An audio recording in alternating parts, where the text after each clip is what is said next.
Welcome in Jack Brewer as well, retired NFL captain and CEO of the Brewer Group, to join our conversation.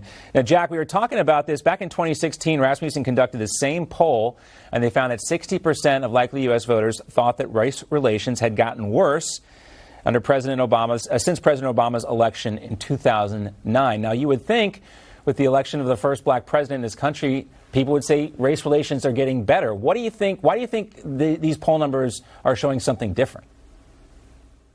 Because we talk about race so much that we make it front and center. You know, think about it. We live in a society now. We all have cell phones. We can video and record any incident. So we all have a voice, and you see all these things, and they're magnified. And it seems like people are waiting for it, and they want to show the bad. They don't want to show the increase in multiracial dating or multiracial families. They don't want to show the success of African Americans. I just heard one of your guests just talking about, you know, the president, Joe Biden, comes out and starts talking about, oh, blacks don't have lawyers and have accountants. Well, I have a tax attorney, I have an accountant, and I have about 5 lawyers on call right now. And so it's ridiculous when you start to hear this type of messaging. But if you tell people a problem exists, they're going to believe it. And then listen, a lot of African Americans have wounds, right? Mm-hmm. You go to some Chicago and other areas that are inner city areas, Philadelphia, Detroit, St. Louis, all these areas where people are more underserved.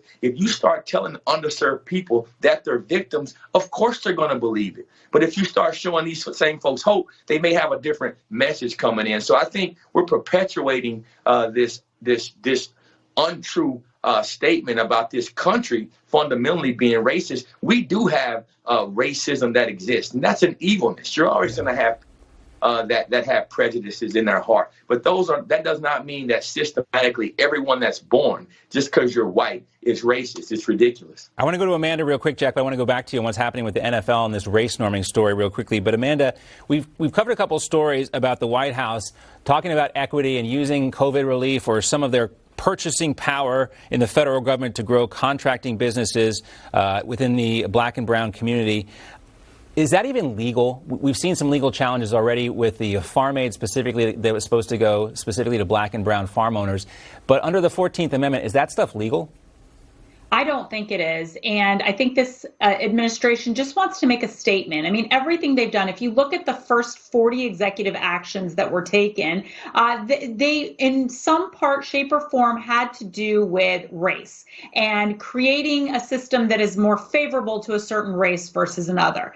And that, I think, is inherently wrong. I think it is unconstitutional. And if these are challenged, I'm sure that they will go to the furthest levels of legal boundaries that they can, because they deserve to be challenged. People should not be pitted against each other. We've never been a country that pits race against race. And that is exactly what Joe Biden is doing. You know, how insulting to the accountants and the CPAs and the lawyers who are African American out there when he makes these kind of boneheaded statements. I mean, it is so unfair. But really where I think this is hit the precipice is critical race theory. Yeah. Because now with critical race theory, everyone is talking about race. Children in nursery schools and kindergartens being given flesh-colored crayons so that they know their skin color. That's something we've never contended with up until now because of Joe Biden and this administration making it the biggest signature issues. It comes before anything else. The issue of race becomes before anything else. And Jack,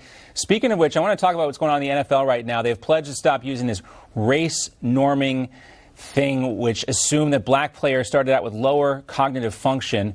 There's a $1 billion settlement for brain injury claims, and the review past scores includes reviews of past scores for potential race bias. The announcement comes after a pair of black players filed a civil rights lawsuit.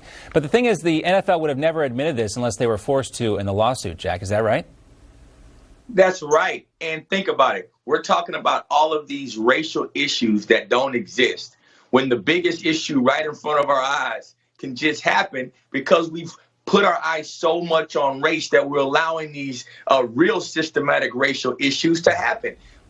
I'm a part of this lawsuit, and I am disgusted to think that you saw me just because I'm black. You said that my status, my cognitive level started off lower than my white peers. When I got to the NFL with my master's degree, it is unbelievable to think that the NFL, who says and acts as if they're so woke.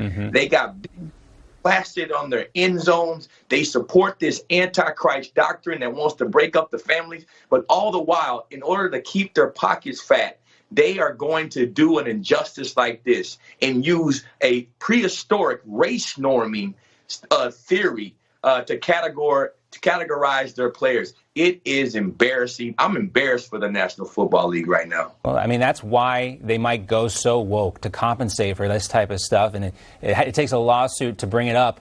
They won't admit it themselves. It's a shame. Jack, keep us posted on what comes of it. Allison, Amanda, great to see you both as well. Thanks so much. Good to see you. Thank you. All right, coming up, President Biden announces a new vaccine incentive for a, quote, summer of freedom. That's right. Dr. Lee Heedle will give us an update next.